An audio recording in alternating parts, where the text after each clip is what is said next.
Doctors day సందర్భంగా Lions club Kakinada వనం పట్టణంలో ఉన్న ప్రముఖ డాక్టర్స్ కు క్లబ్ అడ్మిన్ మధురవాణి ఘనంగా సత్కరించారు. Mitra heart institute multi speciality hospital Ramanayyapeta doctor G Obul Reddy, doctor M భార్గవిని, safe emergency hospital doctor MV Anand, doctor Veerraju, doctor Snigdha, GSL gynaecologist doctor Anuha శ్రీనివాసరావును ఘనంగా సన్మానించారు. Club admin lion doctor J Madhuravani డాక్టర్లందరికీ శుభాకాంక్షలు తెలిపారు. మాట్లాడుతూ ఈ కార్యక్రమంలో పాల్గొన్న president Achyutamba, Sara Grace, Ruksana, Vijayanand, Raju, Prasad, Snigdha, మధురవాణిని అభినందించారు.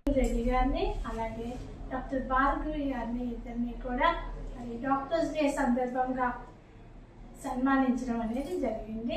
ఈ విషయంలో లయన్స్ క్లబ్ కాకినాడ మన సభ్యులందరినీ కూడా అభినందిస్తున్నాను. ప్రెసిడెంట్ అచ్యుతాంబ గారిని, సెక్రటరీ సుజాత గారిని, ట్రెజరర్ వెంకటలక్ష్మి గారిని, సభ్యులందరినీ కూడా అభినందిస్తున్నాను.